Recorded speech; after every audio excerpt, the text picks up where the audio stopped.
prévention avec des interventions précoces, pour les personnes qui commençaient à présenter des symptômes de psychose et justement avant que des étapes psychotiques se développent de façon plus grave. Donc il est actuellement maître de conférences, à l'université Lyon-Est et à l'hôpital de Vinatier et depuis son retour, il développe des interventions précoces pour les psychoses, donc de prévention sur le territoire du Rhône et il développe un programme de réhabilitation, psychosociale. Donc, pendant la crise Covid, il a mis en place une enquête nationale en ligne sur la santé mentale en population générale et donc aujourd'hui, il va nous présenter, une présentation un peu générale sur comment se protéger, des effets psychologiques de la crise, du confinement et puis de la crise du Covid et puis sur les populations particulièrement, à risque et avec lesquelles auxquelles il faut porter une attention pour faire de la prévention. Et puis, il va nous présenter aussi quelques éléments des résultats de son enquête nationale. Voilà, Frédéric, tu peux y aller. Je ne sais pas si tu nous Je entends? suis désolé, en fait, oui, j'entendais, mais non, j'avais pas réactivé mon micro. Je commençais à parler dans le vide. Bon, bah, merci beaucoup oui, pour cette présentation. Un grand merci de m'avoir invité à communiquer dans ce contexte-là. C'est vrai que, pareil, j'aurais préféré pouvoir le faire en vous rencontrant tous plus directement, mais ce sera peut-être pour une prochaine fois. Donc effectivement, mon champ d'expertise se situe plus habituellement chez les jeunes adultes qui développent des troubles psychotiques, mais la crise Covid nous a amené à avoir des préoccupations peut-être un petit peu plus générales sur ce qui pouvait, comment cette crise pouvait impacter notre santé mentale et comment se prévenir en quelque sorte ces effets. Donc, on s'est plutôt attardé sur la question des effets du confinement. Il y a sans doute d'autres questions aussi sur les effets directs du Covid et des effets plus même biologiques avec les impacts psychiatriques. Mais l'objet de la présentation sera plus sur les effets du confinement et particulièrement au travers de l'étude du premier confinement. Donc, je rappelle le contexte, même si évidemment tout le monde connaît le contexte, mais juste pour vous replonger un peu dans les événements initiaux, euh, pour rappeler un petit peu aussi l'effet de surprise, parce qu'aujourd'hui, il y a toute une série de choses où on a fini euh, par s'habituer. Mais je pense qu'en mars de l'année dernière, il y avait un certain nombre de choses qu'on n'aurait jamais imaginé voir venir à cette intensité-là. Euh, je pense qu'on a tous été extrêmement, ah, comment dire, choqués du moment de l'annonce du confinement strict. Je rappelle un peu la rhétorique à l'époque était une rhétorique strictement virologique. La question d'un éventuel impact d'un confinement n'était pas particulièrement abordée.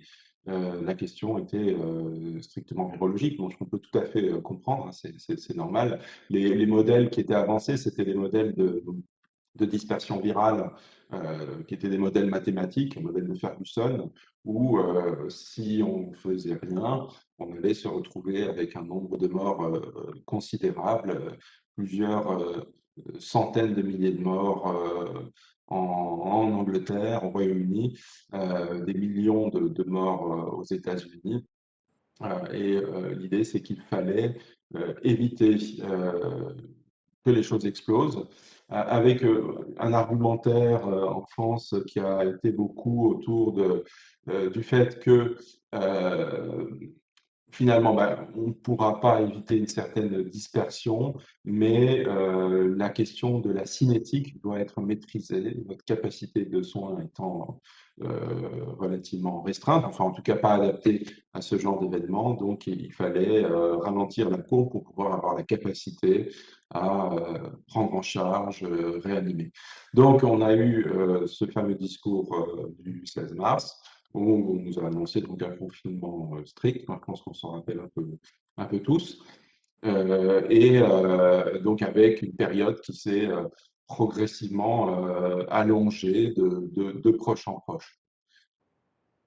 Donc je remets un peu ces images parce que c'est vrai qu'aujourd'hui, je le rappellerai après, on vit d'autres confinements, mais l'impact est quand même différent. En tout cas, le respect des règles est différent. On était dans une ambiance, je dirais quasiment post-apocalyptique, hein, où plus personne n'était dans les rues, tout le monde avait peur.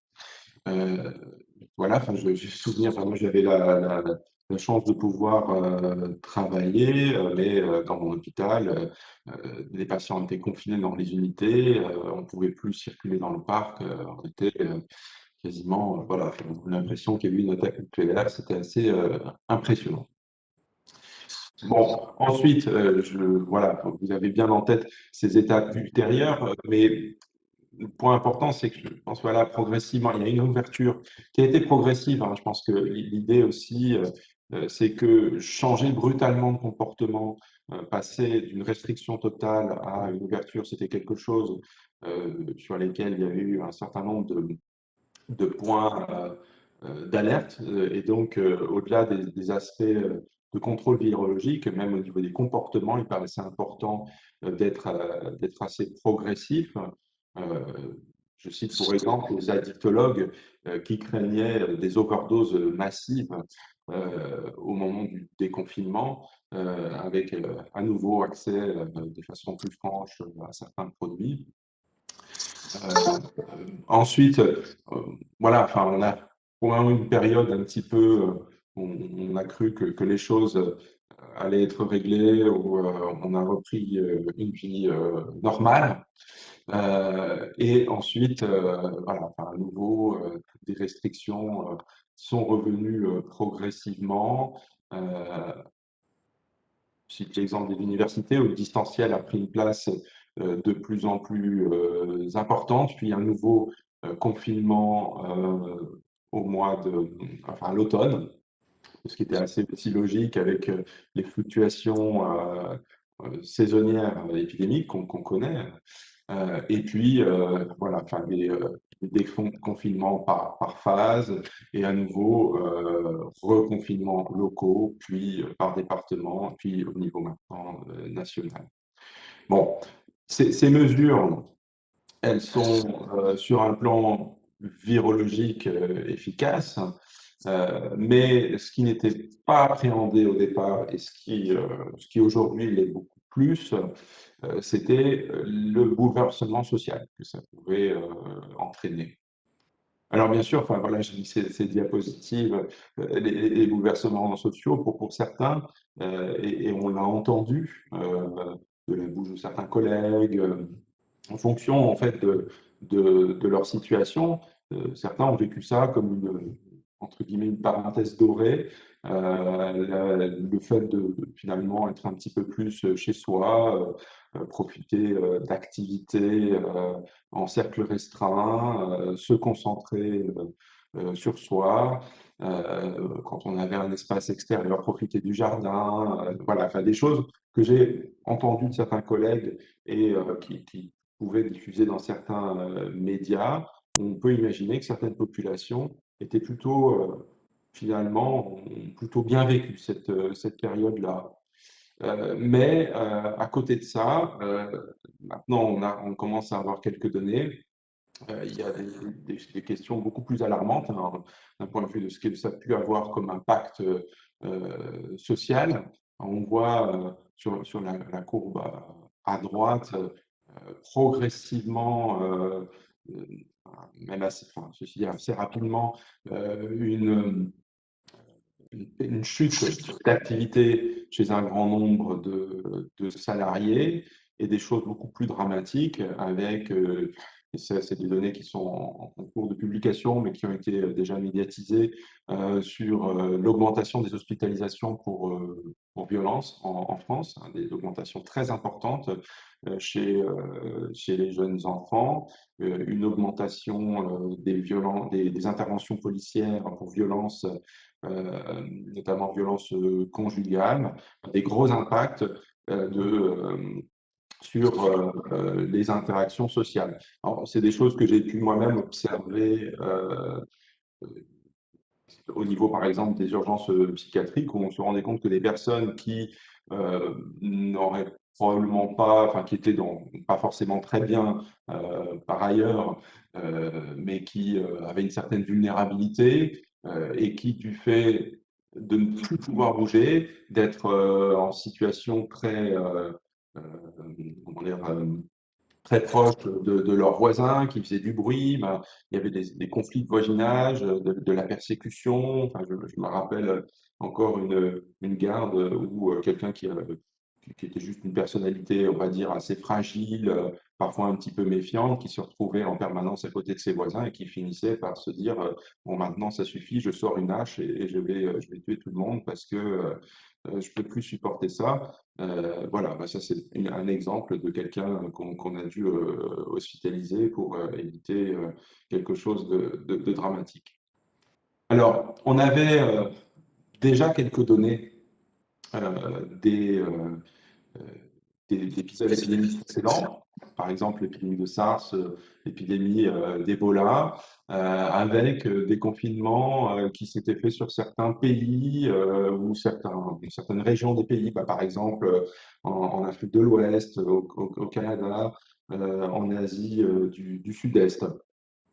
Alors les données qu'on avait nous pointaient déjà des éléments avec chez les soignants donc, il y avait des études qui avaient été faites chez des soignants, qui avaient été exposés à des malades, puis ensuite mis en quarantaine.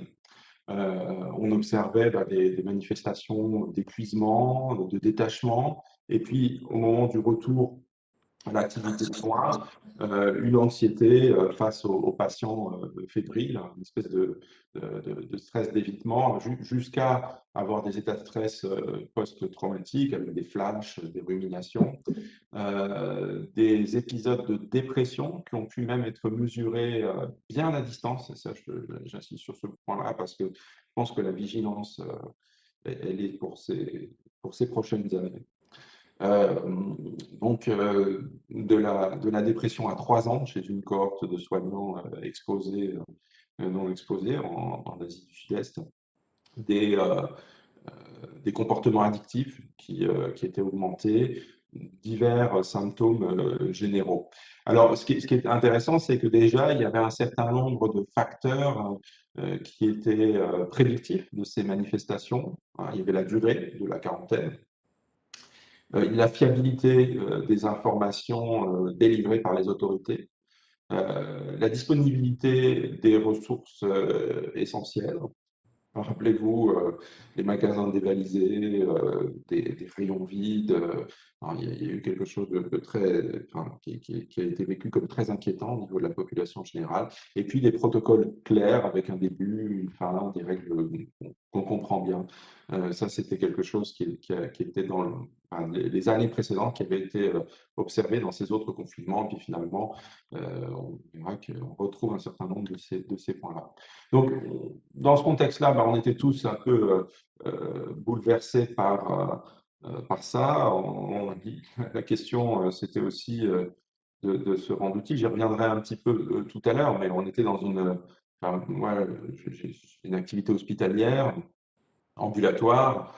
On était dans une situation où tout fermait, tout se réorganisait. Il fallait répondre en permanence aux agents sur quelle devait être leur mission, quasiment d'heure en heure. Donc c'était une période très compliquée. Voilà, enfin, l'idée c'était d'essayer aussi de se rendre utile, de voir un petit peu comment on pouvait, en tant qu'acteur de la santé mentale, donner des informations claires et justement valoriser un peu notre rôle dans ce moment de crise. Et donc on a monté en quelques jours, hein, une enquête, parce que l'idée c'était qu'il fallait étudier, on savait pas que ça allait être comme ça. Au moment où on l'a appris, on s'est dit qu'il fallait tout de suite qu'on fasse quelque chose, donc on a mis cette enquête au point. Euh, Celle dont je vais vous parler juste ensuite, en quelques jours, avec l'équipe ReShape, en particulier avec Julie Aspart, avec l'équipe dont je fais partie en neurosciences et l'équipe du Centre Ressources en réhabilitation avec le professeur Nicolas Franck et une interne qui est Élodie Zan, pardon. Alors, on a voulu plutôt euh, parce que voilà, enfin, on était dans un contexte où finalement on savait que le confinement aurait des effets de toute façon négatifs sur la santé mentale, mais justement c'était comment réussir à s'en protéger. Donc on s'est intéressé à un paramètre, on va un petit peu détailler un peu plus après, qui est le bien-être mental. Parce que le bien-être mental va conditionner l'adoption de conduites positives en santé. Enfin, finalement, d'avoir des comportements qui entraînent des attitudes positives et donc la diminution de pathologies en général, et bien entendu de pathologies psychiatriques. On peut imaginer aussi d'autres pathologies. Donc on voulait plutôt prendre cette approche de ce côté-là, une approche positive. Donc le bien-être mental, c'est un concept qui a été alors qui est issu finalement de concepts de philosophie grecque, hein, mais qui a ensuite été étudié un petit peu plus sur le plan psychométrique avec des enquêtes en population générale. Euh, de façon simple, en fait, dans le bien-être, il y a deux dimensions. Il y a la dimension dit hédonique, où il y a quelque chose d'un petit peu plus dans l'expérience quotidienne, avec le vécu d'émotions positives, le fait de ne pas avoir de souffrance, pas de stress, et un sentiment global de satisfaction générale. Et il y a quelque chose qui est beaucoup plus dans la sensation, dans cette dimension hédonique, et une autre dimension qui est également très importante, la dimension eudémonique, où on est plus sur la question du sens de ses actions, le fait de s'accomplir, le fait de croître dans ses objectifs, dans sa vie, d'avoir des relations sociales positives. Bon, il y a quelque chose qui est un petit peu qu'on pourrait retrouver, par exemple, dans la pyramide de Maslow, avec une gradation. C'est une autre façon de décrire les choses, mais cette question du sens nous paraissait très, très importante. Et ça a été enfin, l'étude, je vais revenir sur comment on le fait, voilà, du bien-être.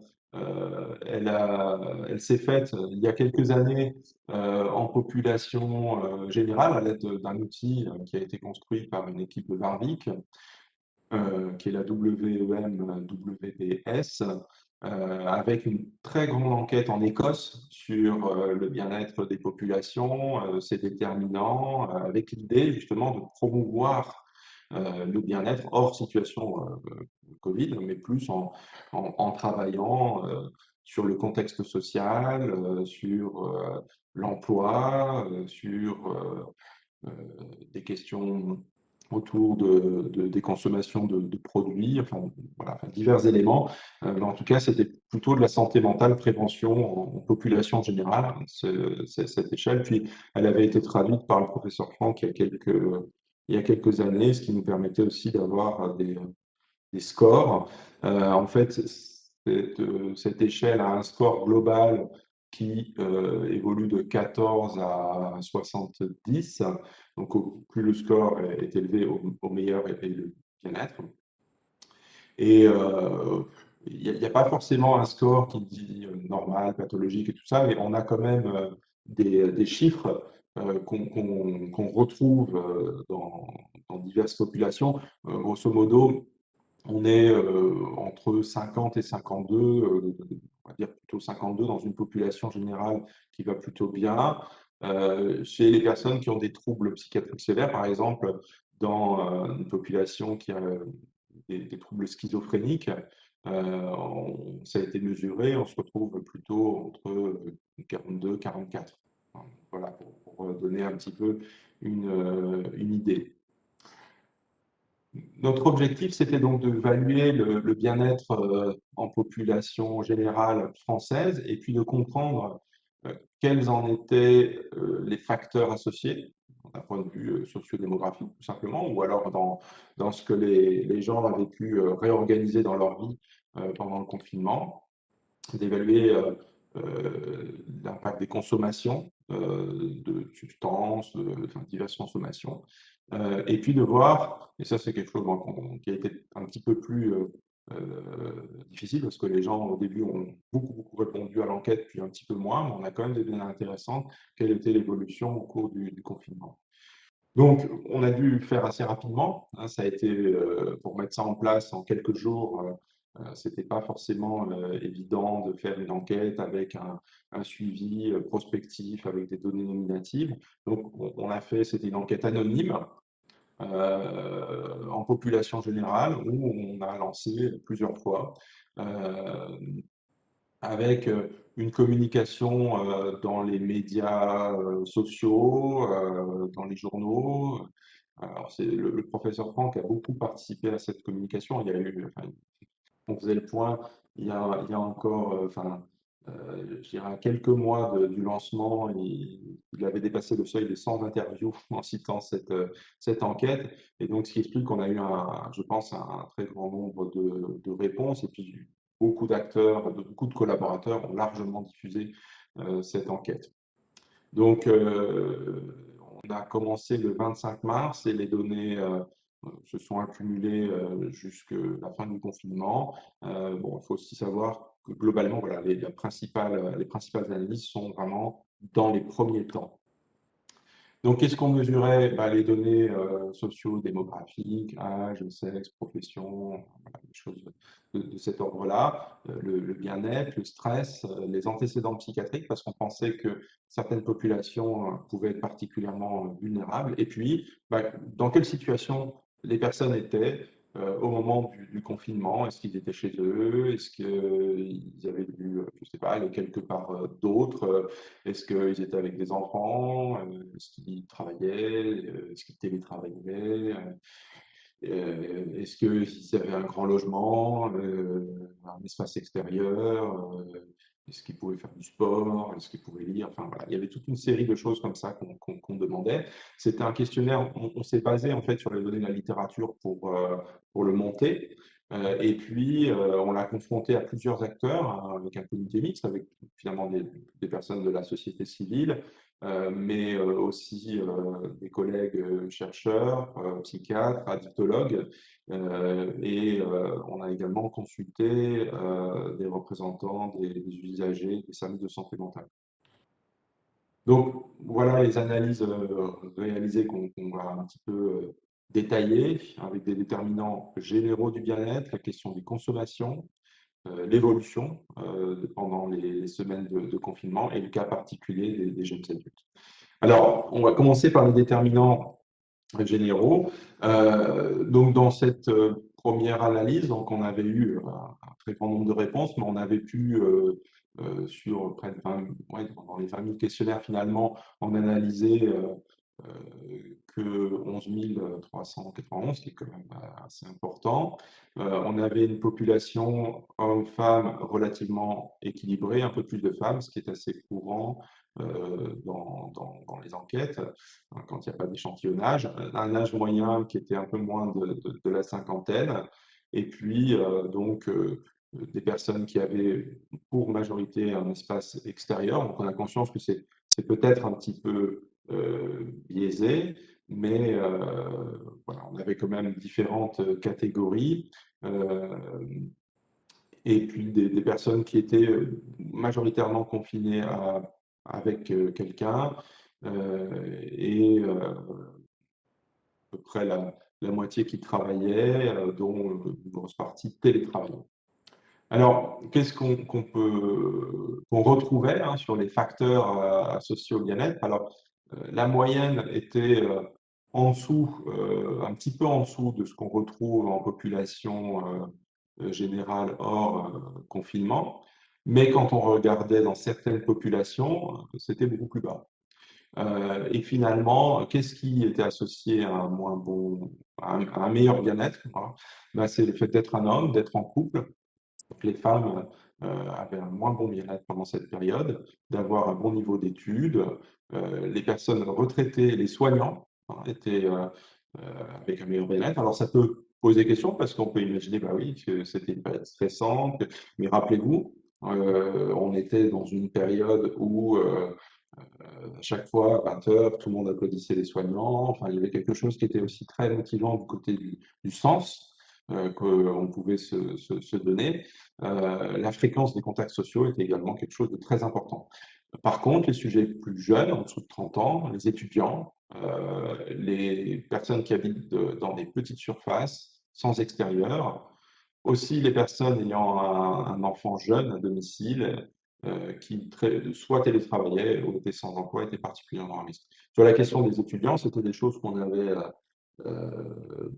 on avait pas mal alerté donc dès ces premières données de mars, notamment sur les étudiants confinés seuls dans les résidences universitaires. Et puis c'est finalement que beaucoup plus tard que ces questions ont été prises en compte et malheureusement peut-être qu'au moment où il y a eu vraiment des situations plus dramatiques.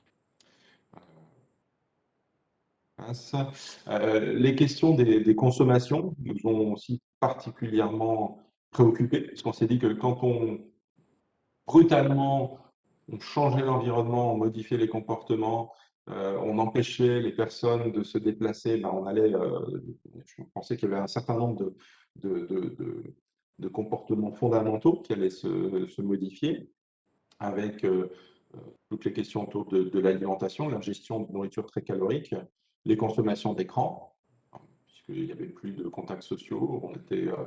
L'écran était peut-être une des seules interfaces qui permettaient d'être avec d'autres, et puis de différentes substances, tabac, alcool, cannabis. Alors, ce qu'on pouvait remarquer en population générale, donc on a regardé finalement si les gens déclaraient avoir augmenté leur consommation avec un certain nombre de substances ou avaient modifié leur comportement. Et on avait quelque chose qui était très important, c'est l'augmentation du temps d'écran. Non, mais ce qu'on peut aussi comprendre, parce que est-ce que finalement c'était le télétravail, est-ce que c'était la manière de communiquer avec d'autres, c'est un petit peu compliqué à interpréter, mais ceci dit, on a quand même globalement une personne sur 6 qui dit avoir augmenté, mais de façon incontrôlable, de façon problématique. À côté de ça, on avait des augmentations d'aliments gras salés chez près de 30% de la population, d'alcool chez un quart de la population, de tabac, un tiers, augmentation de cannabis. Donc, finalement, vraiment une augmentation très problématique de toute une série de comportements de type addictif. Alors, si on regarde un petit peu les profils, hein, je vais détailler, passer un peu rapidement parce que le temps file. Sur les aliments gras salés, le profil type, c'était jeune femme de moins de 30 ans, sans emploi, plutôt ayant un score bas de bien-être et un stress élevé, plutôt seul, confiné dans un petit espace, et plus particulièrement si la personne avait eu un problème psychiatrique, était particulièrement à risque.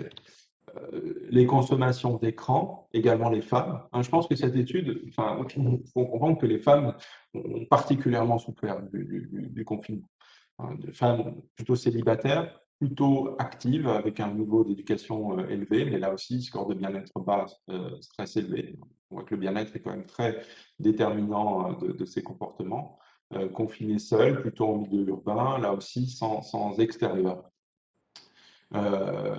Et qui a dû stopper son activité du fait du confinement, ce qui fait que finalement, ça devient la seule interface avec l'extérieur. Ensuite, sur le tabac, là aussi, c'est plus les femmes qui ont augmenté leur consommation de tabac. Là, en termes d'âge, c'est plutôt les femmes en moins de 50 ans, également célibataires. Sur l'emploi, on n'avait pas particulièrement d'indicateurs, plutôt un niveau d'éducation plus bas. Et là aussi, le bien-être, le stress élevé était important. Là, le travail sur site était finalement plutôt un déterminant de l'augmentation. Peut-être le stress au travail, le fait d'être exposé à d'autres. On sait qu'il y a des comportements un peu de contamination dans la consommation tabagique. Pour l'alcool, on était sur la tranche des 30-50 ans, actifs ou en recherche d'emploi, on n'avait pas forcément de facteurs prédictifs, bien-être bas, stress élevé. Traitement psychiatrique en cours était également un prédicteur. Alors, on l'a peut-être tous observé, c'est vrai que alors, en population pathologique ou non, même au niveau social, enfin, on voyait, enfin, c'est des choses que j'ai pu observer autour de moi, des gens qui, alors qu'ils ne consommaient pas forcément habituellement, avaient plutôt tendance à, puisque bon, la journée passait sans forcément qu'il y ait de choses plus palpitantes que d'autres, ben, prendre un verre le soir alors qu'avant on n'en prenait pas, à faire des apéros Skype ou des choses comme ça, ce qui peut en soi ben, voilà, être intéressant socialement, mais il y avait quand même cette question problématique de la consommation d'alcool. Cannabis, donc là on était sur peut-être une population plus habituelle, usuellement consommatrice de cannabis, mais qui a augmenté par rapport à la population générale. Au début, la question était un peu plus difficile parce que la question de l'accès au cannabis n'était pas évidente, mais assez rapidement, les gens se sont organisés avec une sorte d'Uber du cannabis, des systèmes de commande en ligne sur le dark web. En tout cas, les gens se sont finalement assez vite organisés aussi pour cette question-là.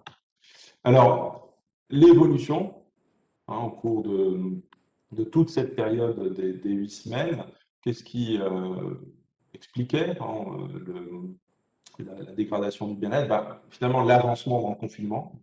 Au plus on avançait, au plus on perdait en points de bien-être. Le fait d'être jeune, célibataire, on avait plutôt tendance à évoluer de façon péjorative. Le fait d'être étudiant, le fait d'être en désaccord avec la mesure de confinement, on a vu un sentiment de colère naître petit à petit, avec des personnes où c'était en inadéquation avec ce qu'ils pensaient, l'impression que ce n'était pas forcément utile.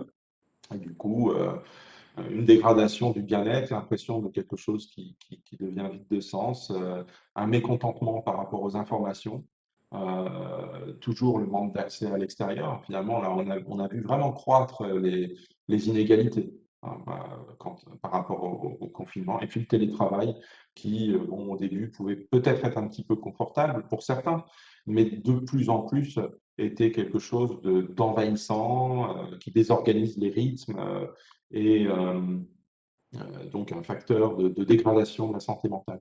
Donc sur cette courbe, on voit là, en fait, au plus on va vers la gauche, au plus on évolue dans les semaines. Alors la courbe est de plus en plus étalée parce que les scores sont de plus en plus étalés, tout simplement parce qu'il y a moins de monde qui a répondu à l'enquête. Hein, donc c'est des données qui ont leurs limites, mais si on regarde la pointe des courbes, le sommet, pardon, progressivement, elle se décale vers la gauche et le bien-être se dégrade dans la population, avec toutes les limites de cette étude où on sait que les données ne sont pas des données à parier, c'est une enquête répétée, donc ce n'est pas forcément les mêmes personnes, il y avait quand même chaque fois plusieurs milliers de personnes, ce qui permet de quand même avoir un état des lieux global du bien-être de la population. Alors, je finirai sur la question des jeunes adultes, parce que ça a été vraiment c'est toujours une population qui souffre beaucoup de ces situations-là. J'ai mis ces photos quoi, pour vous rappeler que ben, voilà, enfin, la période de l'adolescence et des jeunes adultes, c'est une période où on se construit, on tisse ses liens sociaux, on fait la fête.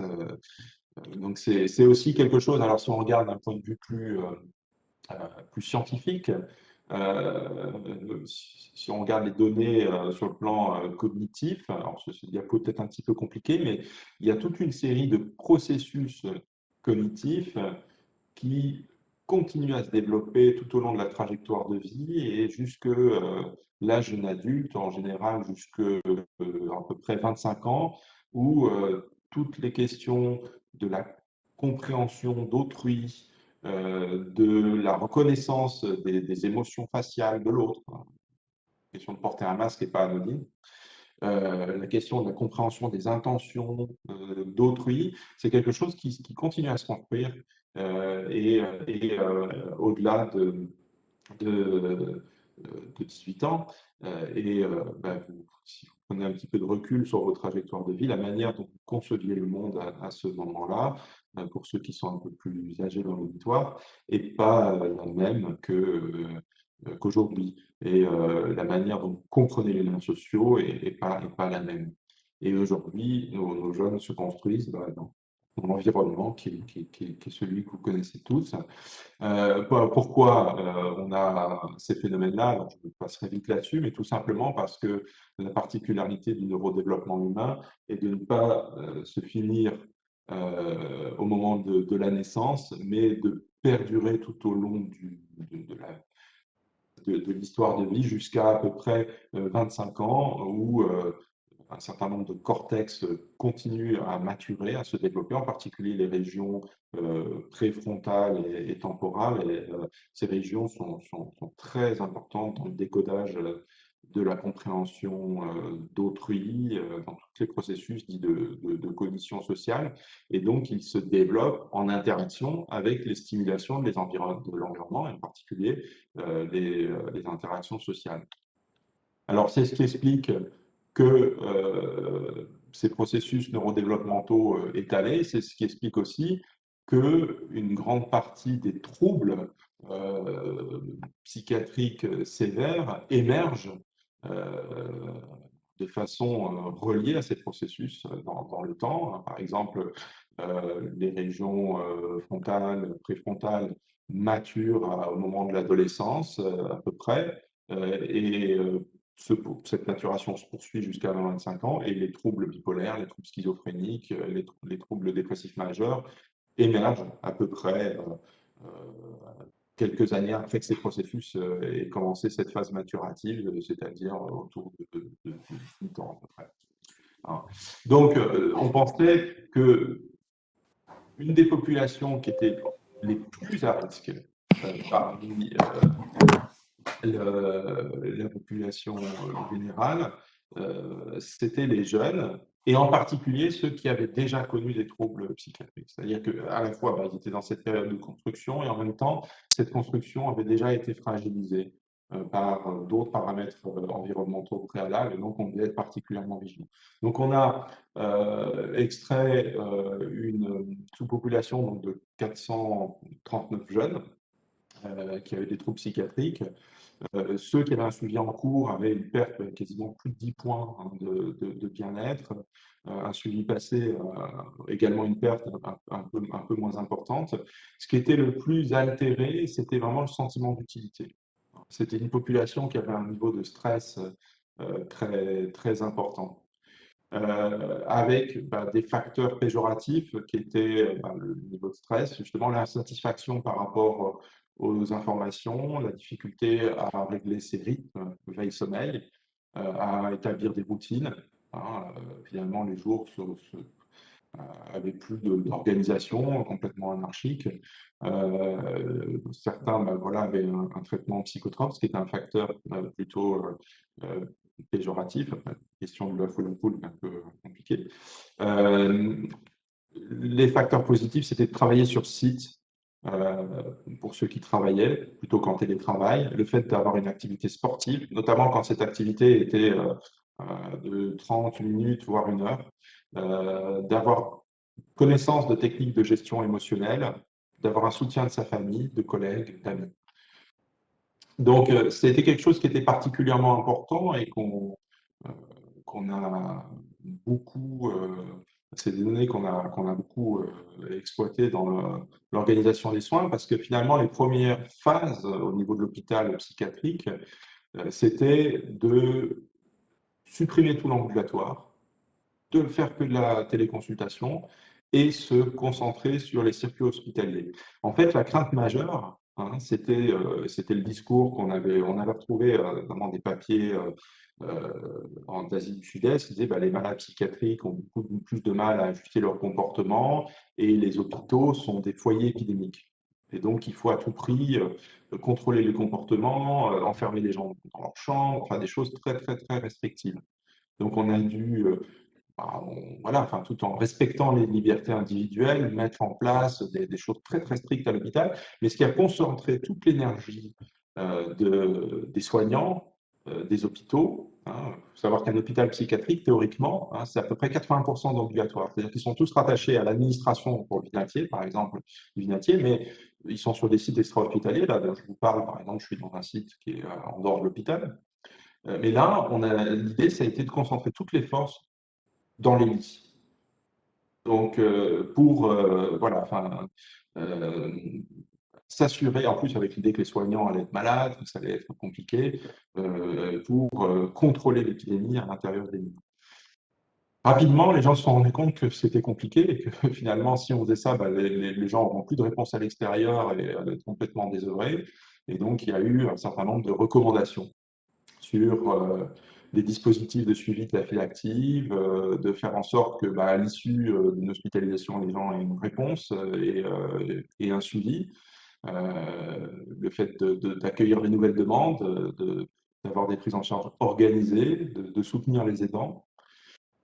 Et c'est des choses qu'on a commencé à faire très très rapidement parce que justement, on avait, alors moi m'occupant finalement d'intervention précoce pour les jeunes adultes, j'avais une notion que ça allait être quelque chose de catastrophique si on concentrait tout sur l'hôpital et si on n'allait pas finalement être proactif et détecter les personnes qui étaient particulièrement à risque ou celles dont on savait qu'ils avaient déjà des troubles, ben, les soutenir et les soutenir pas que par l'hospitalisation, les soutenir chez eux. Donc alors qu'on avait un dispositif qui était destiné au départ hein, sur un territoire de 300 000 habitants, ben on l'a étendu à l'ensemble de la population couverte par l'hôpital du Vinatier, qui est à peu près un peu moins d'1 million d'habitants. On a mis en place de la téléconsultation et, malgré les restrictions, des visites à domicile très protocolisées. Hein. On a construit des outils cliniques euh, pour soutenir les jeunes avec des différentes fiches support, des outils vidéo, pour promouvoir notamment l'organisation des routines de vie, une bonne hygiène veille-sommeil, proposer des activités créatives, des conseils diététiques, parce qu'on avait la notion que l'alimentation pouvait devenir complètement anarchique, des conseils pour les contacts sociaux, pour la gestion du rapport aux informations, puisque c'est un facteur déterminant, des techniques de gestion de l'anxiété. Alors, voilà, enfin, je ne veux pas non tout. Il y a énormément de choses qui ont été faites, des fiches actions, euh, des vidéos avec une chaîne YouTube pour cette population.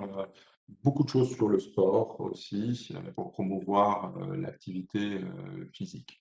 Hein, donc, ça a été vraiment l'enjeu de notre travail pendant le mois de mars, avril, mai.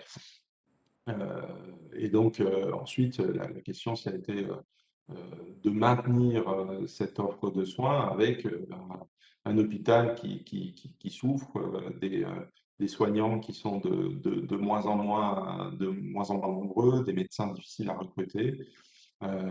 Mais voilà, enfin, ces éléments-là nous semblent malgré tout essentiels pour éviter des hospitalisations, des dégradations de l'état de santé mentale, voire des suicides. Donc, je finirai là-dessus.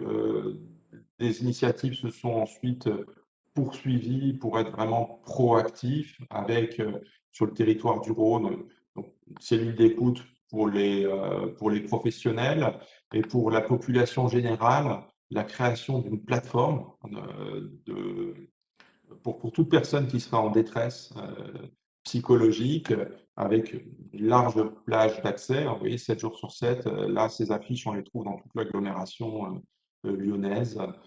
Donc, toute personne qui a une souffrance psychologique peut appeler et tombera sur un professionnel de santé mentale qui pourra éventuellement l'orienter vers des soins, jusqu'à, dans des cas très difficiles, d'hospitalisation. Donc les appels n'ont cessé d'évoluer au tout début et aujourd'hui on est à un très grand nombre d'appels. Donc voilà, bah, je conclurai sur ça. Donc les, le fait que les confinements, bah, ça a complètement bouleversé nos rythmes, que le bien-être s'est dégradé dans la population générale et plus particulièrement dans des populations, enfin, il y a vraiment des inégalités. Ça, c'est important. Et donc, il faut se dire que ces données-là sont probablement prédictives, et ce sera des choses qu'il faudra qu'on étudie, de ce qui va se passer pendant les mois, les années suivantes. Il faudra être particulièrement vigilant sur ceux qui avaient un mauvais bien-être pendant ces périodes-là, sur bah, les temps à venir, et donc avec vraiment une importance de mettre en place des attitudes de prévention. Alors, je cite ce livre de mon collègue Nicolas Franck, qui rassemble un certain nombre de données de cette enquête qui ont été vulgarisées et qui est sorti là, à peu près à l'automne. Merci beaucoup, désolé d'avoir été peut-être un peu plus long que prévu.